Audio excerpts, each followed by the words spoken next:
the International Day of Play will be an opportunity for IPA World, along with all of our corporate partners and other NGOs, to celebrate play.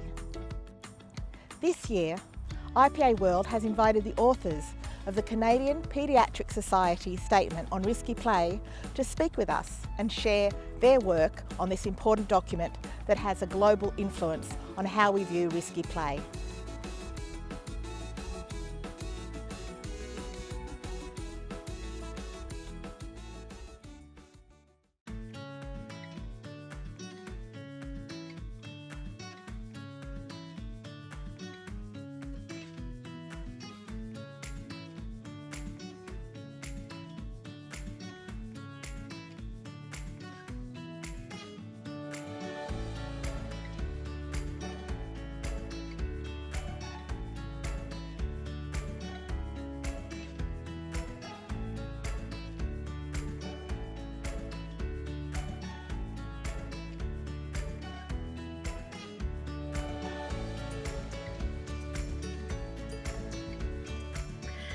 Thank you, Robin, for that warm welcome. And good morning, good afternoon, good evening, everyone.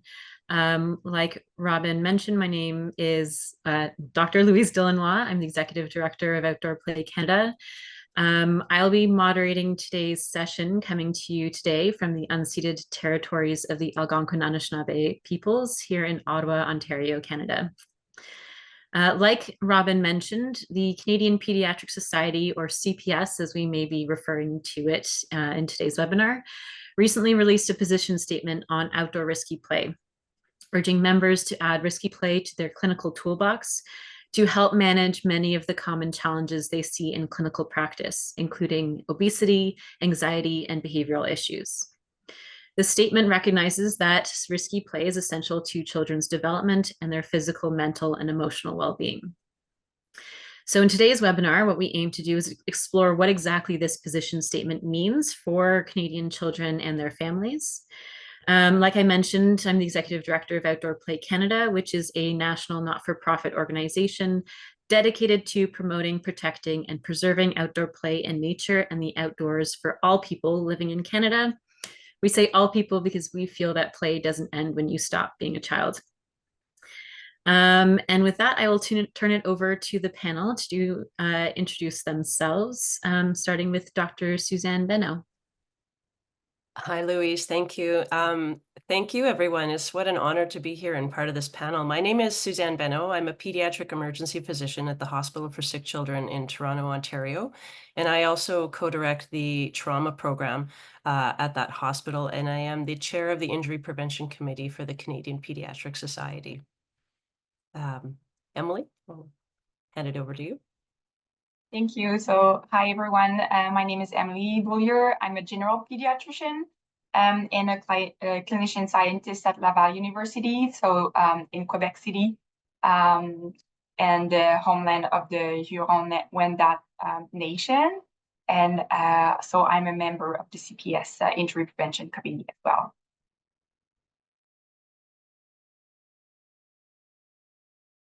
Hi, everyone. My name is Pamela Fuselli. I'm the president and CEO at Parachute.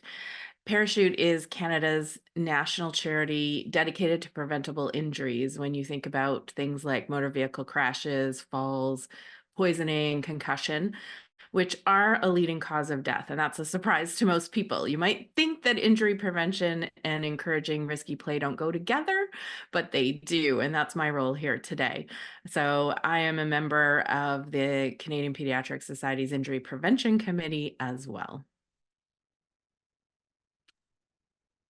Hello, everyone. I'm the last panel member. I'm Mariana Brussoni. I'm a professor at the University of British Columbia in the Faculty of Medicine and director of the Human Early Learning Partnership.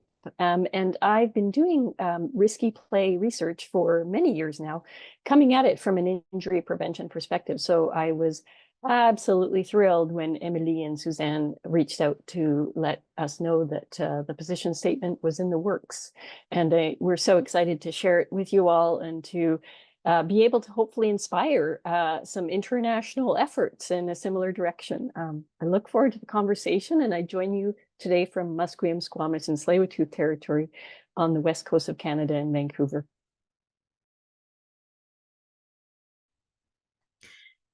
Thank you, everyone.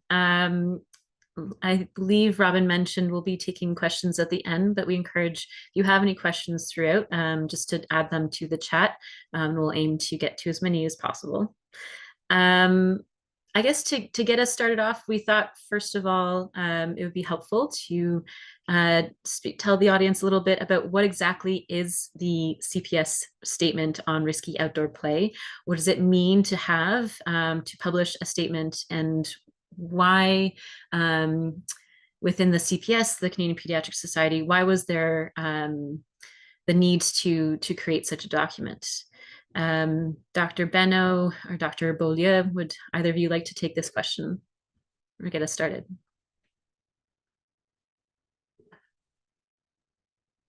You go ahead, Emilie. I can fill in. Thanks. Okay, so a CPS statement is, an official statement released by the Canadian Paediatric Society, and it was written as we said, by this injury prevention committee. So really the intent behind this statement was to, first of all, summarize the concept of risky play, make sure that all pediatrician members knew about it, understood the benefits. We reviewed in this statement, the nuances around the assessment that needs to be done between the benefits and the risk. We discussed a bit if there are any research around, medical context that would change if risky play applies or not to a specific child. And most importantly, we wanted a pediatrician to, think of risky play as what we call something to add in their toolbox. Being, aware of the obesity, anxiety epidemics that we see in Canada, and I guess in many other countries. A lot of behavioral issues also mentioned by our schools. And so we thought that risky play was really something great to discuss with parents and to apply in the kids' life to try to prevent these health problems that we often see in practice. I don't know, Suzanne, you have anything else to add? Yeah, that's great. I would, the only other thing I would add is that we're just really impressed with the work, the research and the advocacy, the child psychologists like Dr. Brussoni and Dr. Sanchez who are on the call, and other work that's been done through play organizations. That the statement was an opportunity to endorse that work and to disseminate that knowledge out to pediatricians who may not be actually as familiar, interestingly enough, with that work. And we have such a close direct role with children and with families, and so this was a good and positive step, I think, in knowledge dissemination.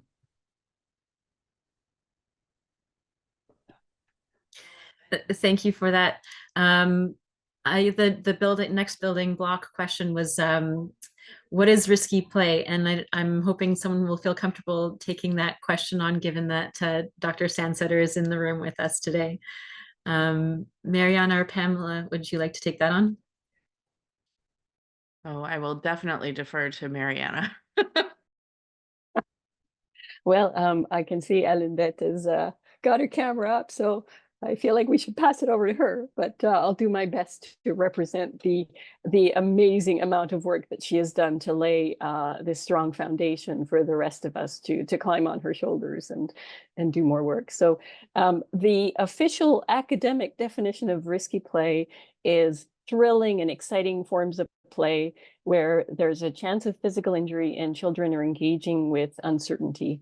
And so it's, each aspect of that definition is quite important. You've got the thrill and the excitement, and Ellen talks in her PhD research about the scary, funny feeling that kids get in their tummies, when they're pushing themselves past their typical limits. The engaging with uncertainty, so understanding that they're taking risks. They don't know what's going to happen. Could be positive, could be negative. And that's part of the point. And I think that's also part of what makes adults who are watching this kind of play the most nervous. And then the chance of physical injury. So, anytime you're moving your body, there is a chance of physical injury, as Pamela will tell us. And so when you're taking risks, of course there is. But some of the work that we've been doing in my lab is actually, digging into what actually is the chance of physical injury and how do we balance that with some of the other stuff. So the only other thing I would add, and just first of all, that some examples of risky play that Ellen and others' research has shown us is things like climbing high in trees, a rollicking game of tag, play fighting, those sorts of things. And I would also urge us to understand that it's not up to adults watching the play to decide whether it's risky or not. It's really in the child, and children, even at the same age and developmental stage, are going to show very different levels of risky play depending on their comfort level and what they like to do and how far they can push themselves and what's available in the environment and so on.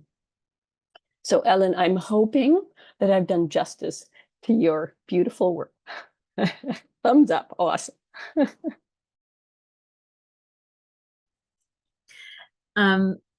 Thank you for that, Mariana. I wonder, could you also speak a little bit to, I know you've often talked about, why the phrase risky play, like why did we start actually using that phrase and felt the need to use it instead of something like adventurous play that feels a little more comfortable?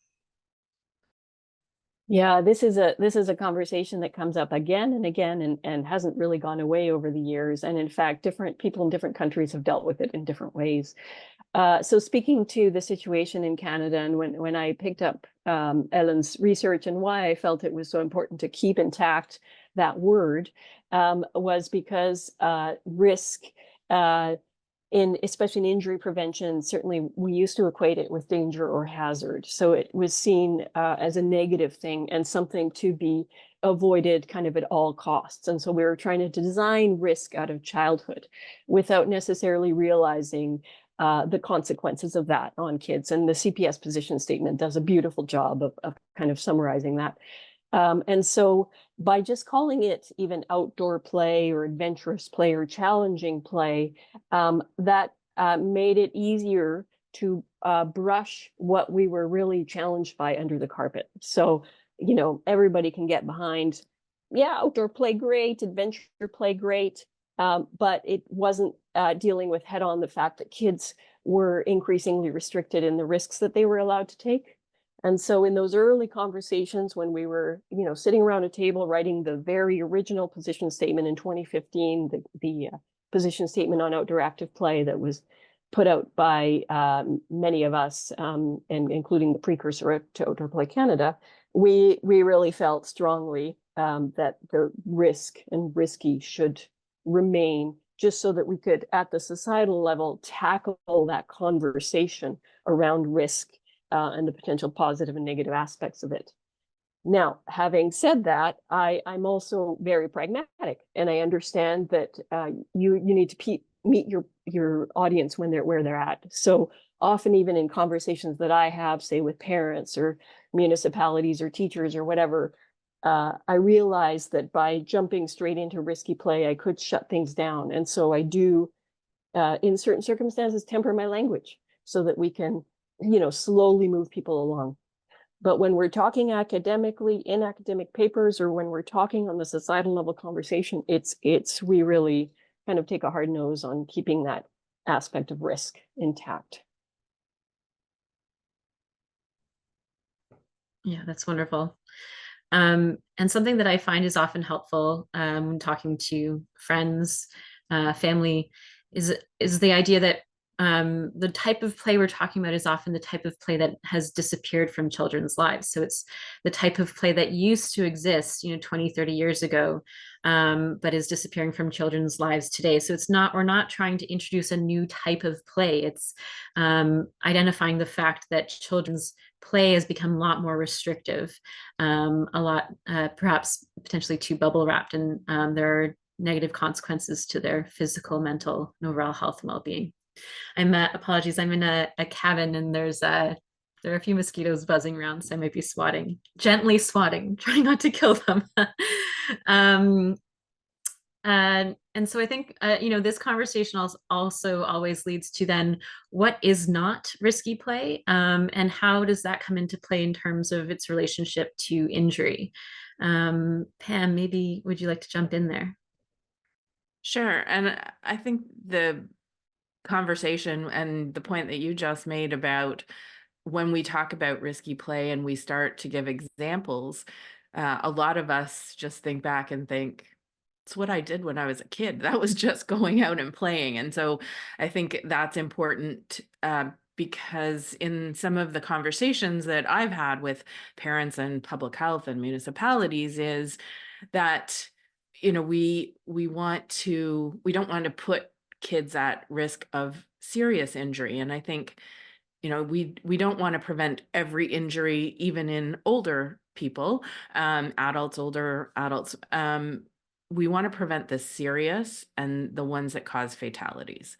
And so, when you think about risk in your daily life, if you think about yourself, doing what you do on a daily basis, driving in your car, walking on the street, those types of things, swimming in a pool, all of those involve some level of risk.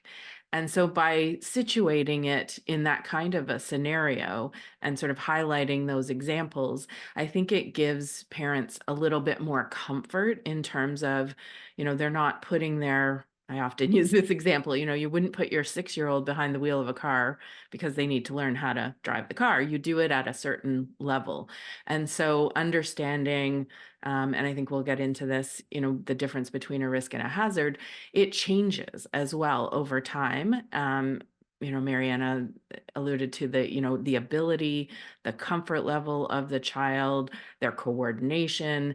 That's what parents know best. And so, I'd love to be able to give a parent an age where it's like before 9, you can do this, and after 9, you can do that.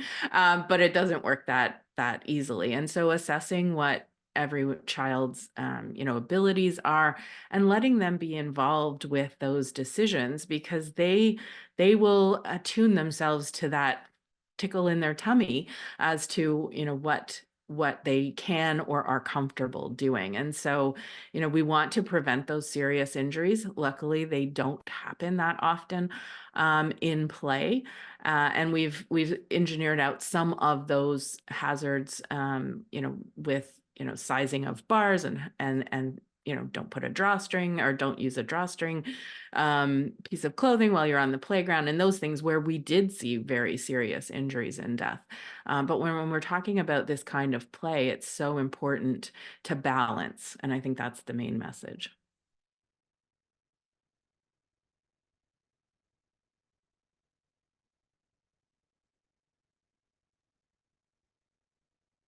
My computer froze just for a moment there, but thank you so much for that, Pam. You said we'll probably get into that eventually, but I think, let's get into that now. So the differences between hazard and risk, injury, what's an acceptable level of injury, what is a serious injury? I think these are all questions that I'm sure many parents, adults, children themselves potentially think about. Dr. Beno or Dr. Beaulieu, would either of you like to take that question?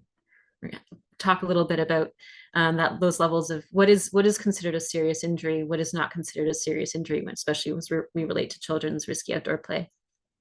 Yeah, sure. I can try and address that. Yeah, injury is risk is a part of life, and children need to recognize that they live in a world of risk and learn how to mitigate it and manage it. And injuries are going to happen. I work in an emergency department, and between 20 and 25% of our visits to an emergency department are injury related.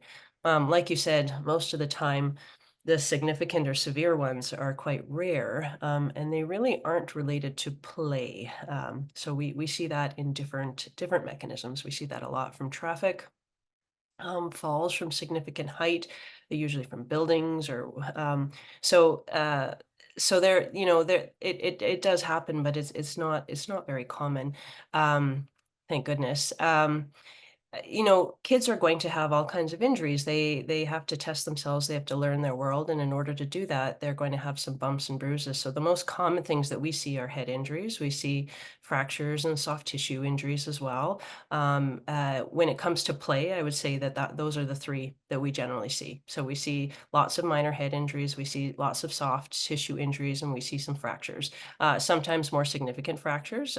Certainly, you could also say that maybe, you know, that gradient between what's minor, moderate, or severe is going to be really dependent upon your perception. So while we don't consider, for example, you know, supracondylar fracture, which is a fall that children typically get from falling off monkey bars or play structures, as a life-altering injury or severe injury, that may be severe to parents if it requires surgery and so forth. So there definitely are different perceptions of that for parents, but when it comes to play, I would just say from our experience, it's most of the times minor head injuries, soft tissue injuries, and occasionally some scrapes and broken bones and so forth.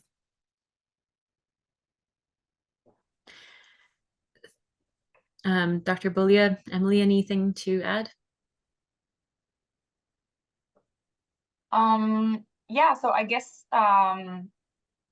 we can emphasize the difference between a hazard and a risk, because this is something that you know, parents you know, ask a lot of questions about, and it's sometimes difficult to understand the difference in daily life. But a risk would be something that the child can easily recognize, that he feels that, you know, has the control over, whereas a hazard is really something that is beyond the child to be able to recognize. So again, this is really dependent on the developmental stage of the child, his age, any, you know, physical or a mental disability would impact that. And I would also say you need a bit of exposure there also to be able to differentiate a risk from a hazard. So I guess this is something we will come up that will come up with teenagers or you know, older child that has not really experienced risk taking in their earlier years, where perhaps parents and you know, caregivers find that they need to be closer to them in order for the child to be able to realize what the difference is between a risk and a hazard. But I guess this is one of the intent with this statement, as well as that children are exposed quite early, so that right away they can, you know, always still feel this pleasure and thrill in their play, and really be aware of the difference between a risk and a hazard. Yeah, I think, Mariana, you use a couple of good examples, like concrete examples for parents around, you know, if the piece of equipment is broken, or there's something broken and not functional, or if is glass or needles in the play spaces. I mean, those are definite hazards. They have no play value, right? So, you know, sometimes those examples are easier to, for parents at least, to kind of try to distinguish between that risk and hazard. Mariana, I don't know if you wanted to add to that as well. I think you guys have done such a beautiful job. It's lovely to hear it played out, and particularly for Dr. Beaulieu and Dr. Beno to share kind of their concrete examples from, you know, the emergency room and what that's like.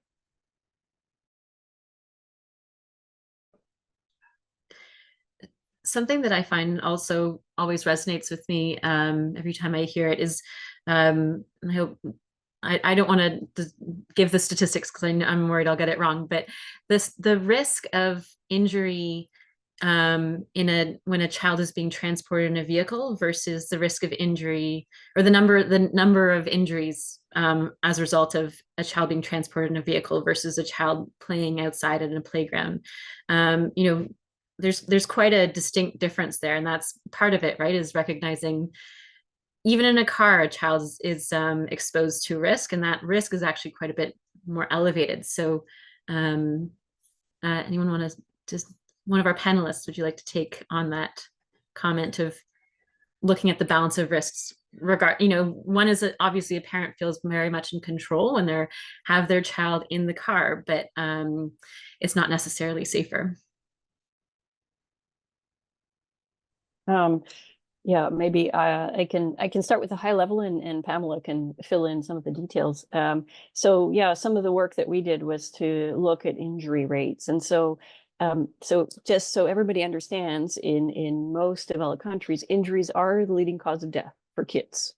But as you had pointed out, Louise, the main source of injury deaths are kids in cars, kids as passengers in cars. And so we saw some really wonderful improvements in terms of injury rates in the 70s and 80s, as we saw things like seatbelts coming in and so on. And so there's an important role for policy and programs around keeping kids safe. When we look at play-related injuries, it's quite striking how we can say disproportionate the concern around them has been compared to the injury statistics. So I looked across all Canadian injury data from Statistics Canada, and they have data from 2000 to 2022 for falls from trees, for example. And across that entire time span, there hasn't been a single injury death to kids for falls from trees. They have similarly data from 2007 to 2022 for falls from play equipment. And in that entire time span, there's been 2 deaths from falls for kids.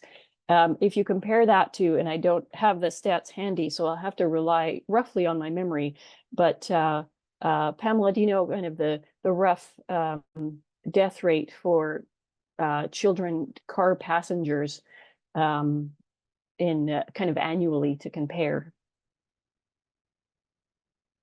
I'd have to look that up, but it's much higher, obviously, than that. Yeah, absolutely.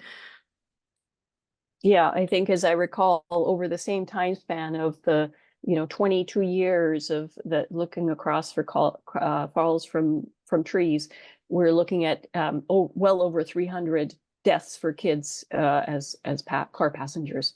And so it really is quite striking in terms of, we unthinkingly, and in fact, in some cases, we think we're doing the safer thing by putting our kids in cars and kind of taking them from this supervised activity to that supervised activity without realizing that, in fact, that is the leading cause of death, and that, if anything, we're putting them at greater risk.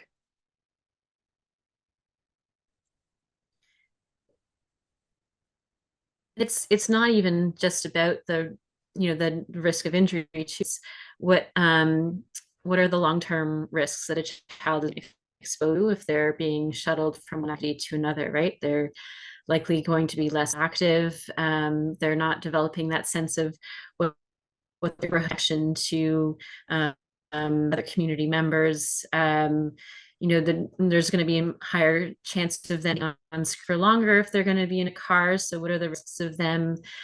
The risks of them being online is from small pieces of developing nearsightedness to all the way of cyberbullying. There's risks everywhere, right? It's sort of a balance of what are you exposing a child to, and what are you willing to where is that balance there? What are the benefits that we can sort of get from maybe giving children a little bit more independence?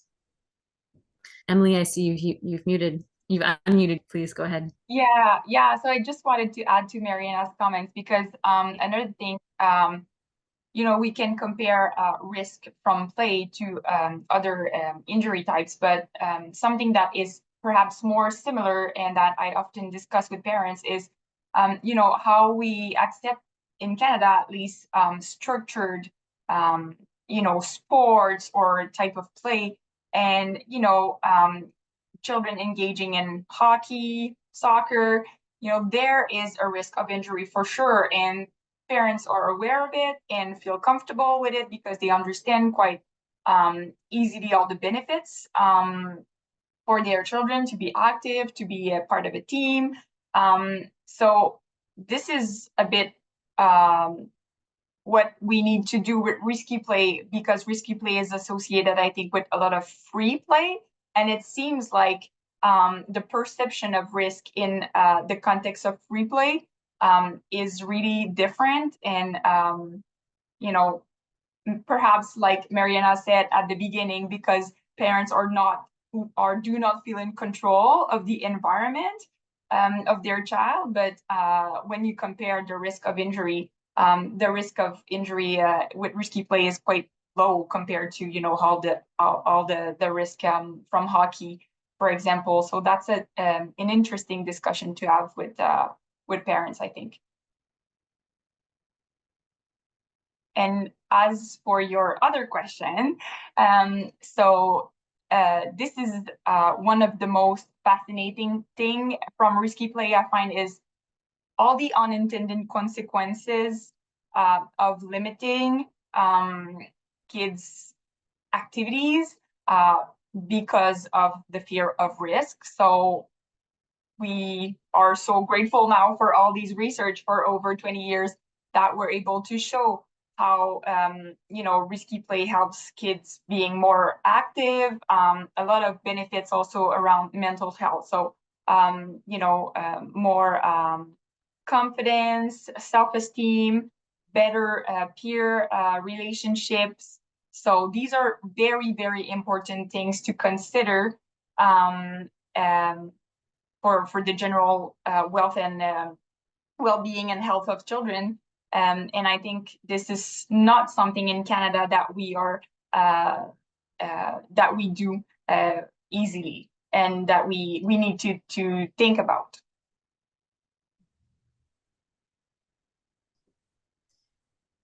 Thank you for that.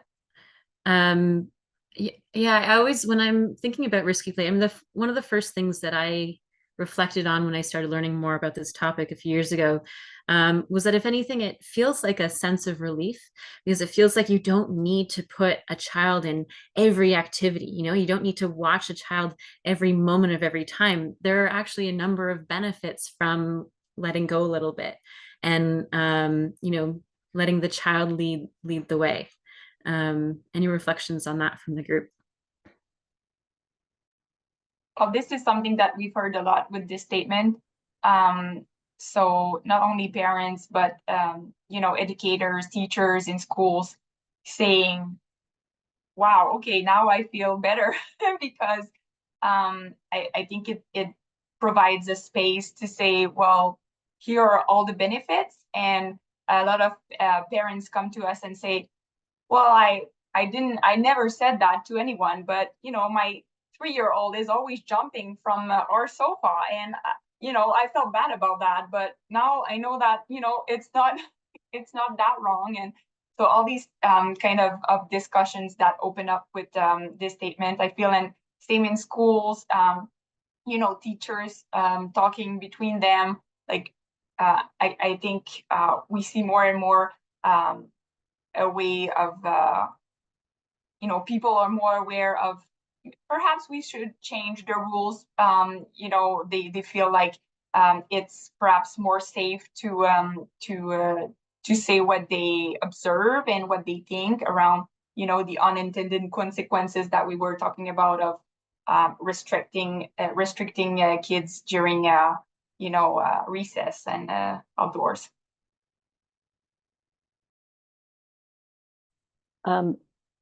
I guess I would add to that, one of the really interesting things that we've uncovered in the course of our work in this area is parenting trends, right? And how they influence and how they have influenced, you know. So as you alluded to, Louise, we've seen a kind of a reduction in risk. So we have this term risky play for play that just used to be play, and now we have to kind of identify it and label it and study it, as we academics love to do. So why? What happened? And there's many reasons for the change, but one of the big ones is a changing parenting norms. And so, you know, we're looking at kind of the late 80s, where there was a move towards intensive parenting, where there was the expectation that parents be more involved in their children's lives, in, you know, getting them in structured activities, making sure that they were enriching their brains and those sorts of things. And some of the reasons that happened was because there was a series of recessions. So there was increasing inequities in society. And so parents were realizing, that their child had to kind of, have more education or do more to have a similar kind of lifestyle that they may have been able to have with less level of education.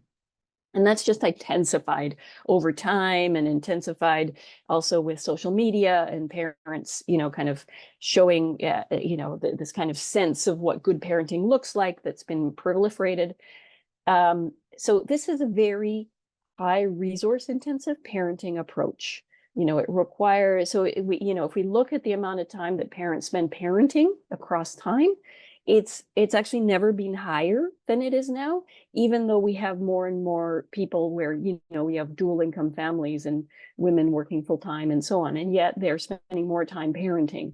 And so that's going to create a huge strain on parents, plus the cost of putting their kids in activities and the time to take them back and forth and all of that. So, and interestingly, while this, grew out of a kind of a white middle class approach, it's a recent research has shown that in fact it's quite prevalent across society, so that even people from other cultural backgrounds, other socioeconomic studies are still being measured around this kind of good parenting model. And so that's not helpful to parents or to kids. And, and I think what this risky play literature and the CPS statement shows so well is the costs of that approach, and hopefully the relief for parents around, that in fact they can think about what they most value for their child and for what they want for their child, and to be able to kind of, realize that they need to give more agency back to their child, to trust their child, to create a situation where, the child is held up as capable and competent rather than as someone who's incapable, in need of care, and needs to be micromanaged from every part. So I mean, I often wonder if my research is kind of a justification for my lackadaisical parenting, but it works. Hey, your kids turned out all right. If I could just add to that, I think at the same time, like from the injury standpoint, is we saw this huge movement around stranger danger and the fear of your child being abducted, which when you look back at the stats is it does happen, not to downplay the cases where it has. It is so small though, compared to the magnitude of the impact that it has had. And so we saw parents being more afraid of letting their children go to the playground or go out to play by themselves, and feeling like they needed to protect their kids. And even those who knew cognitively that was not a big threat to them, in their heart of hearts, if even that was a small percentage of a chance, they just felt like they should, protect their kids and drive them wherever they were going and not let them go out and do the type of play that we used to do, go out and come back when the streetlights come on kind of thing.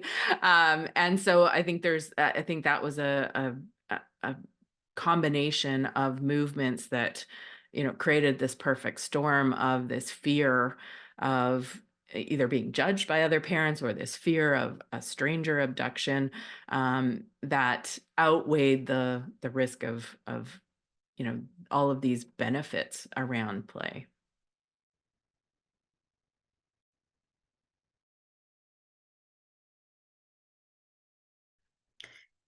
Yeah, great points.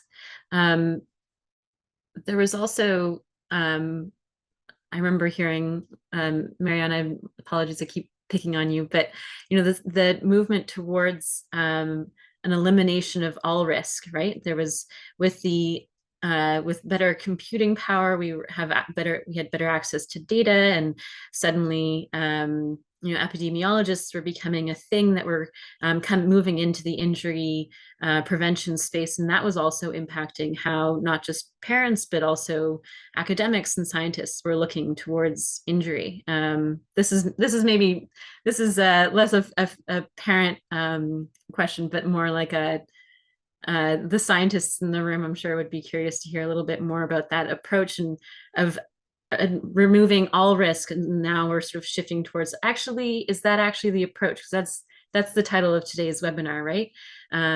Keeping kids as safe as possible is not as safe as necessary is sort of the thing that is the goal here.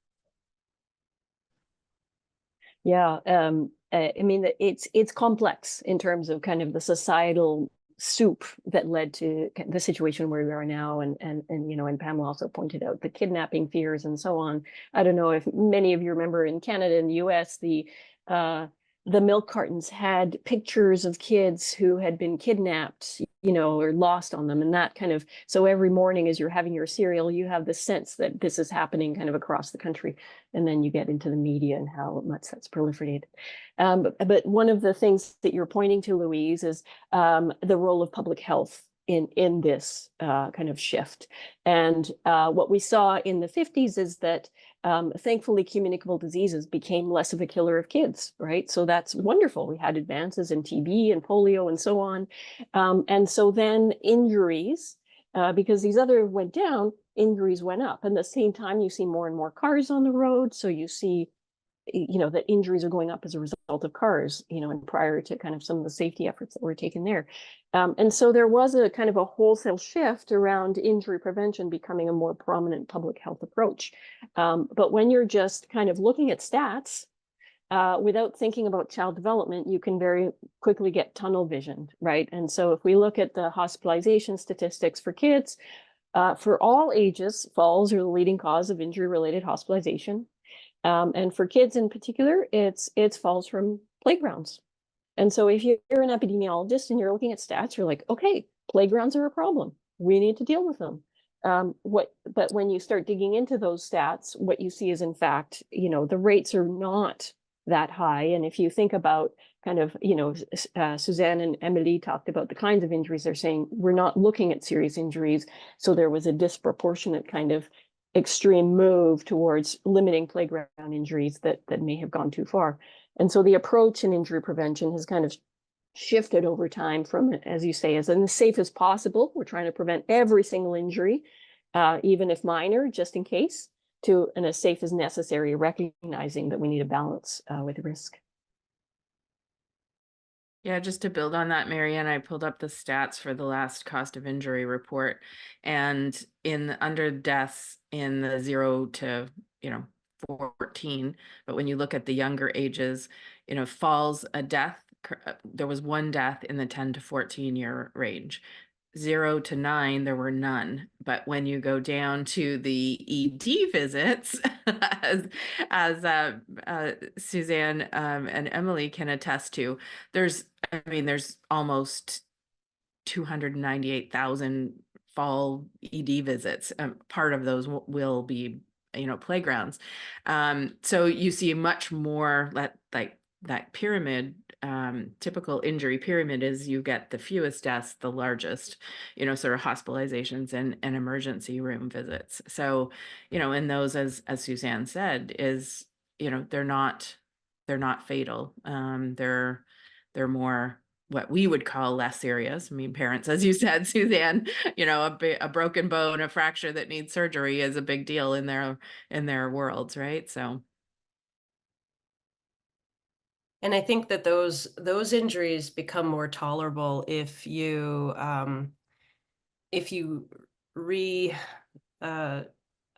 recognize the importance and the benefit that risky play offers. Because I do feel, as a parent myself, raising kids who are now teenagers, that perspective has been lost to some degree. Like, where there just hasn't been a focus. It's like Emilie talked about, structured activities, teamwork, academia, all of that stuff has been really pronounced in this last period of time as important for your kids. And I think as people start to understand and refocus and understand again how important those benefits from children developing confidence and independence and being competent within society as children, not needing to be so structured or so supervised and protected, that will change. And that tolerance for those kinds of injuries will change when they recognize the payoff is actually far greater in the long term. And I think some of that has been lost.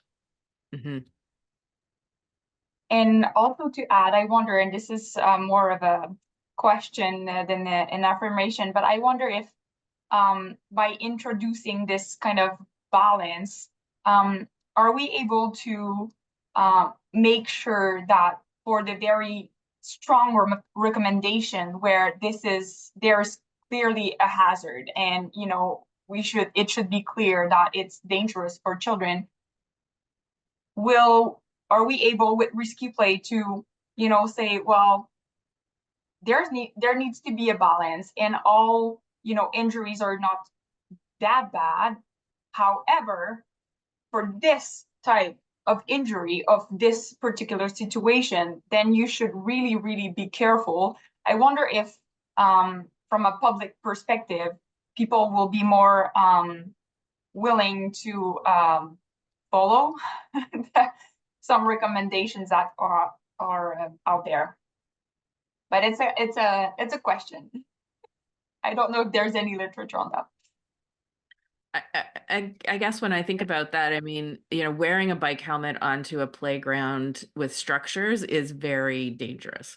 It's a strangulation hazard. So that's a very clear one that we can say. And, the spaces in the bars of the play structures. Beyond that, I mean, Mariana, I don't know that there are, I mean, if you're falling onto concrete or asphalt, that's also an issue. But those are the ones that jump to my mind that are so clear cut. I mean, other than, I think it's a little more challenging, but it would be nice to be able to do that. Yeah, I mean, exactly. As we pointed out earlier, it depends so much on the child's skill and experience. I guess the other one where there's, you really need to pay more attention is around play around water, because water can be so potentially dangerous. So, really thinking carefully as kind of the responsible adult around, doing the risk-benefit assessment, the risks and the hazards that might be there, and how you can also involve the children themselves in the conversations to manage the hazards, and to come up with the directions around, hey, how are we going to manage our play in this area? It's all, very doable, and there's lots of great examples of how it can be done well. Your question, though, Emilie, brings up that kind of litigation side of that the law wants it, or the insurance, that was a big part of the original position statement, was that there are systems in place in certain environments, like at schools and daycares and things like that, that dictate some of the restrictions in a way that isn't promoting risky play, because they're concerned about, having cases and being sued and those types of things, which or even having social services called on them if they're if they're parenting, if they're let out in the backyard too long by themselves, that type of thing. So I think that also gets into the mix of how black and white can we make some of these scenarios that make it either risky or hazard, and then who is responsible for that.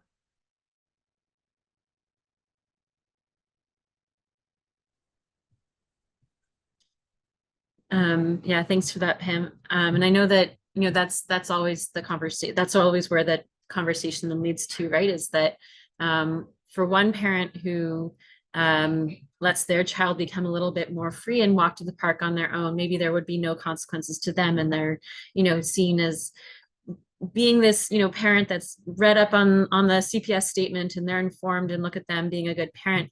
And for other parents, that there's a difference in equity there. They may be worried about Child Protective Services calling on them because they're suddenly being a neglectful parent. So recognizing this is not something that is on parents solely, right? This is a whole of society thing that we need to start shifting the pendulum on. But I think, this position statement really, to me at least, feels like it is a shift of the pendulum in the direction that we want to be going. And so apologies if you can hear a bit of background. There's both a thunderstorm happening and some kids coming in from outside from some outdoor risky play behind me. So a bit of background noise. But But I think I'd love to hear from Emilie and Suzanne about, this came specifically from the Canadian Paediatric Society. What do you feel that, why did you feel it was important to hear pediatricians' voices and their opinions on this issue and actually put together this position statement, not just as a commentary, but as a specific thing that was coming from pediatricians?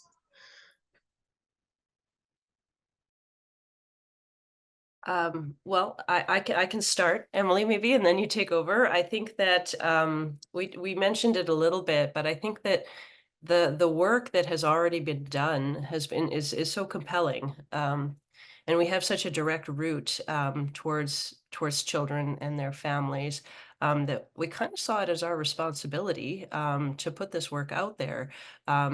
And, to be honest, in academia and in clinical work, we're still a little siloed. So not all pediatricians are aware of the work that's being done within, play, and so I think that it was important for us to take a national organization like the Canadian Paediatric Society, which we're a part of, and use that platform to really disseminate this message, this very, very important work, with profound implications for how our kids are growing up and their potential and so forth. So I would just say that we felt the evidence was compelling, we felt the work was compelling, and we felt that we had a platform and an important audience that could benefit from hearing it.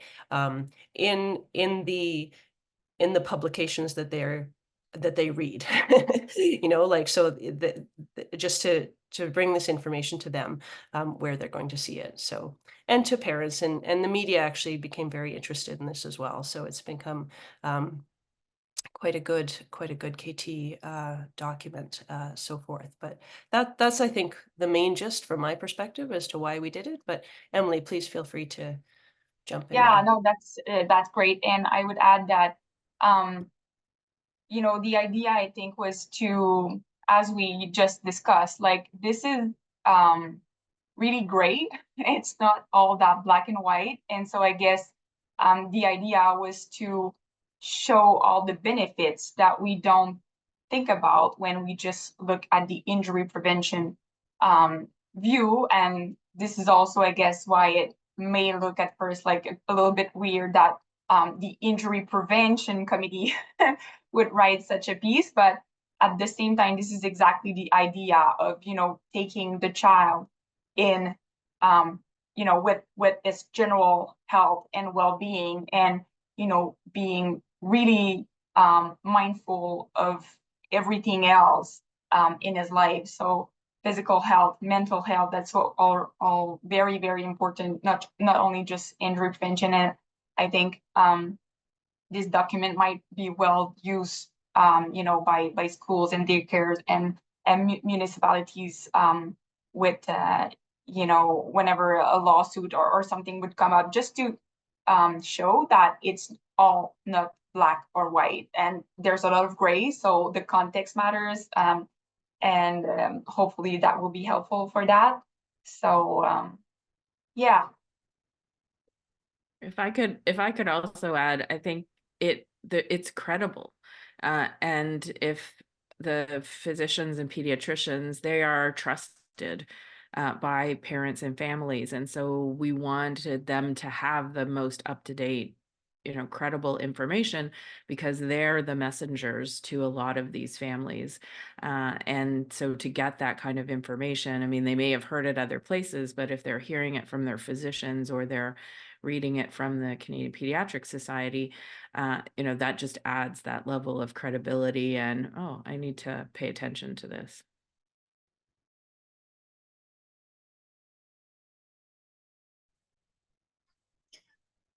Emilie, you've spoken a little bit to this point already, but how do you see this statement being used, and how do you think it will help move maybe that pendulum, that mindset forward?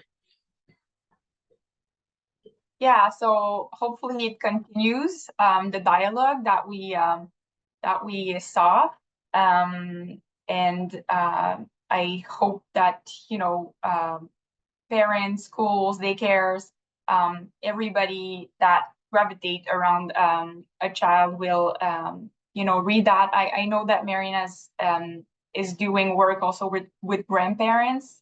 I think that's fantastic. It's really needed. So, you know, really everybody around the child should be aware of risky play and try to integrate it in their life as much as they can. And again, acknowledging that not everyone is at the same, you know, step of the process, but hopefully we will get further on this path.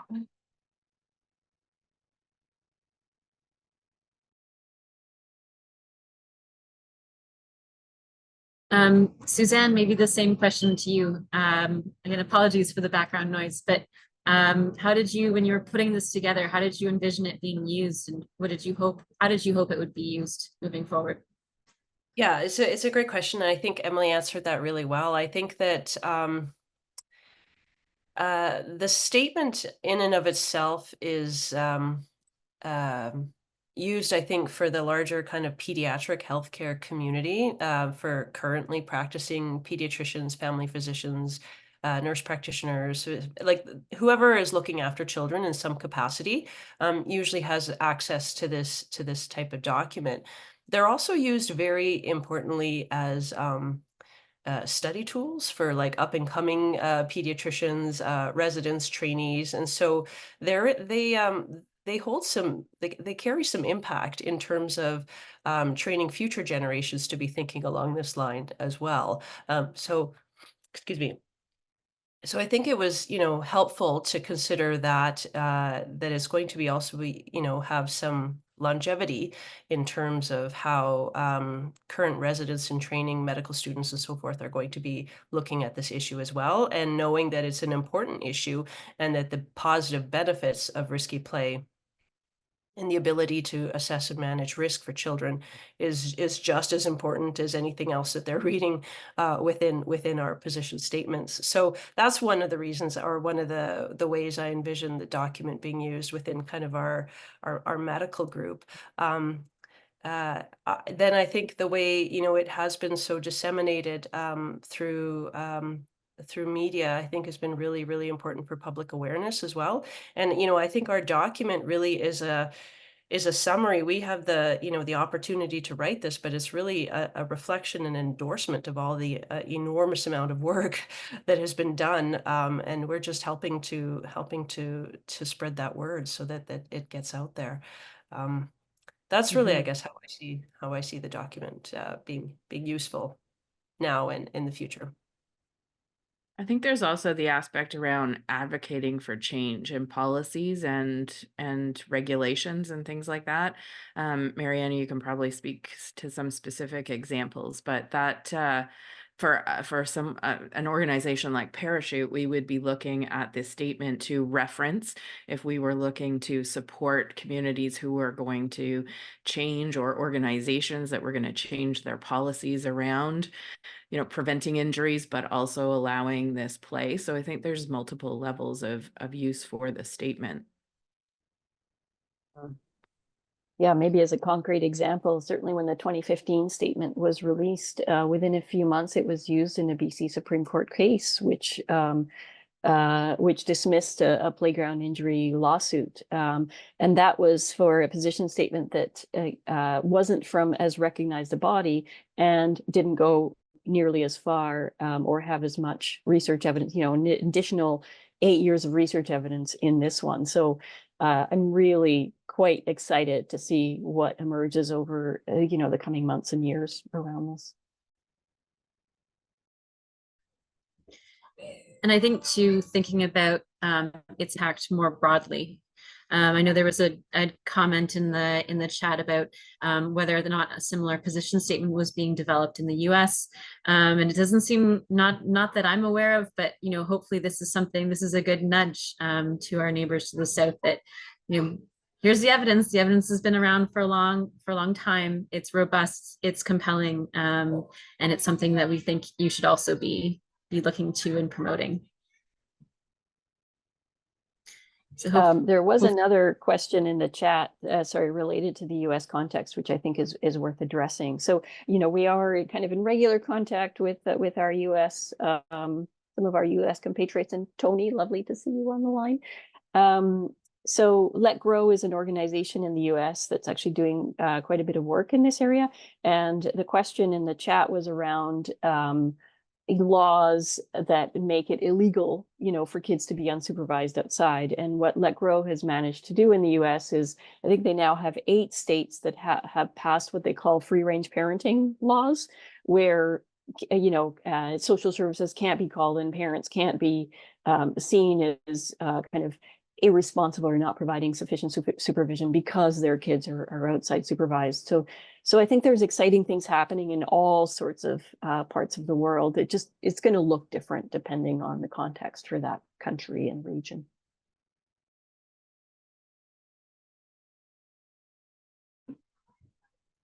Yeah, thank you for that, Mariana.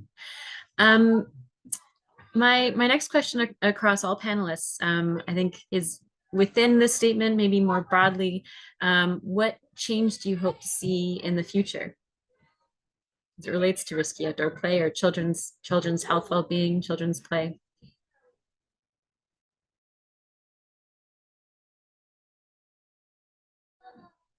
Yeah, I'll Mariana, get started, I guess. Yeah. You know, I've been working on this kind of research for over a decade now, and my experience has been, you know, 2 steps forward, 1 3/4 steps back, but the trajectory is forward. And it's really, you know, exciting to see that. And then you get massive boosts like this position statement that just make you feel like all the toil and hard work and teeth gnashing is so worth it, because things like this can happen. But really, you know, I want a vision where we have equity in access to risky play. So one of the things that we haven't talked about here is, of course, that it's, you know, there's a lot of research to show that there is an equity of access, that, you know, the kids have easier access to green space or to, you know, childcare schools that prioritize this. And that, of course, tends to be higher income kids. So we want to make sure that we are giving kids access to this in the places where they spend their time, so that it's not just on parents to, you know, find yet another way, you know, of trying to give kids experiences they need, right? It's really not about that. It's about giving kids freedom and about providing these experiences in places where they spend their time. So schools and childcare. And so we're doing a lot more work in these areas to be able to increase equity of access so that every kid, every day, can have these experiences and experience the wonderful aspects of it that we know are so important for so many aspects of their child health and development. So that's my vision, that we're not even talking about this in 10 years. We're like, I don't know what happened with those people way back when, but, you know, thankfully we came to our senses. Yeah, I'd echo that, Mariana. I mean, I think it's you know, that we don't have to have conversations like this about what is risky play, what is, and that the balance comes back, because I think, as you said, Louise, the pendulum kind of was at the one end. It's now, I'd like it to swing back even a little bit more, from back to the middle, even back more, and that, you know, parents and people who have responsibility for the environments that children play in or interact in, schools and daycares and things like that, can see that balance and take a bit of a breath and understand the whole spectrum. Because, as we talked about earlier, you know, these silos of injury and play and cognitive, or like mental health, it's the whole person. You have to approach the child as the whole person, and what is the best from a developmental stage to position them for resilience, for, you know, social interaction, and for the best possible start in life. And play is so big, such a big part of that, that it needs to have that priority. Emilie or Suzanne? Yeah, sure. I agree with all of that. I think the equity is so important. There's a question in the chat about has there been any research about risky play with children with disabilities? And we did include that within our statement as well, because there has been, and there's, you know, positive effects on children with disabilities as well. And I think the equity around access to this type of play, and equity around all kids, regardless of, you know, background, ethnicity, developmental stage, neurotypical, you know, like all of the equity, I think that, you know, that we that this conversation advances over the research that's being done and will be done, I think is going to be really, really important. I think keeping an eye on the important differences, ensuring that as the conversation progresses, people are aware of hazards and ensuring that that doesn't slip back. And we know what risky play is not. And so that as gray as it is in some areas, that the places where it's not gray, that we move that forward, and that we're clear around that, like, you know, not ignoring evidence-based safety measures and hazards and so forth, which I think will happen organically if we, you know, with the people involved, that this will be positive and forward and not slip back like that. But I think that's an important thing to keep an eye on. Yeah, I don't know. I think the equity probably is the biggest piece that has already been mentioned. So yeah, and to add, I look forward also to hearing more Indigenous voices, you know, on risky play. So I think this is ongoing, but I really look forward to having, you know, like a lot of documents and discussions with First Nation, Inuit, and Métis peoples here in Canada about what their perspective is on risky play and how to best include it in their children's lives.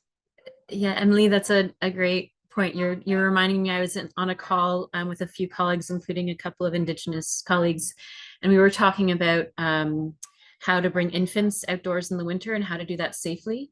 And someone said, oh, you know, we just don't have enough data on that. And my Indigenous colleague piped up and said, well, actually, the Inuit have been doing this safely, you know, for generations. And so there's a lot of, I think, rich information and knowledge that can be shared moving forward in a beautiful way also for potentially truth and reconciliation. So lots of ways of, lots of benefits there, I think. A big silver lining, I think, of all of this work moving forward. I'm recognizing that we're over 70 minutes, so you know, we can keep talking, but I know attention spans can be short. In our last few minutes together, I think we have addressed most questions in the chat as we've been moving forward, but I encourage if there are any additional questions that we don't get to, you're welcome to maybe even email Outdoor Play Canada. I can put that in the chat. We can add that to the links at the end. But to the group, is there anything that we haven't talked about that you would love to bring up to sort of get on your podium and share with the group? I think it's worth kind of emphasizing, which has been touched on kind of throughout, but is how this really is a whole of society approach. So it's not just you know, parents need to do this or pediatricians need to do this or so on. You know, over the years, we've been talking to insurance, legislators, municipal planners in terms of how cities are designed to support, you know, kids just being able to go out. There's some neighborhoods where this is not, you know, a reasonable thing to do because the neighborhood's not set up that way. And so, you know, these kinds of conversations, and each of us on this call and who listen to this, to then recognize our role in taking those conversations beyond to the many layers of society that need to get involved to actually make a difference for kids, so that we're not having to have this conversation in a few years, so that it's natural for kids to be seen in all parts of our cities, to be engaging in the kinds of activities that they want to engage in, and feeling like they have they're part of society, they have a role in society, and they're a valued member of society. So just kind of emphasizing that we all have our role to play in that. Mariana, I love that you brought that up. I always think about that TV show from Japan where small toddlers are being sent out to run errands, and they wouldn't be able to do that cross busy roads and go to a grocery store and interact with the employees there in a safe manner if there wasn't sort of a full community and societal buy-in to it's okay to let a child learn how to cross the street on their own, count dollars, pick up a bunch of bananas and bring that home to their parent. Pam, I see that you wanted to jump in there. Yeah, I totally agree with the societal, and I think it makes it it brings up the importance of this for all ages. The work that we do spans the lifespan, and we know that when kids are active and playing, and they form those habits and they continue those into adulthood, it actually helps them as they grow older to maintain that activity, and to maintaining your mobility in your older years is essential. It's one of the key things of fall prevention in older adults. And so while we think about it as a childhood thing, if it becomes something that is a habit throughout your life to be active and to engage in all kinds of activities, whether that's formal or informal, or just walking or biking to the store, if we have environments that support all of that activity, it actually helps us in a number of different ways and across all ages. Emilie or Sue, any final thoughts from you? Don't jump in all. No, I think it's been said. Yeah. I don't have anything. Thank you. Yeah. Thank you for the opportunity to be part of this conversation and to promote this position statement. It's been such a valuable learning opportunity for me as we've gone through this, and so it's lovely to. I can't imagine being on an international call like this with people so interested in this, and so thank you. And thank you for leading the charge on this. It was a very exciting day when that position statement came out. So that there are a lot of us in this risky play world that are celebrating on the regular.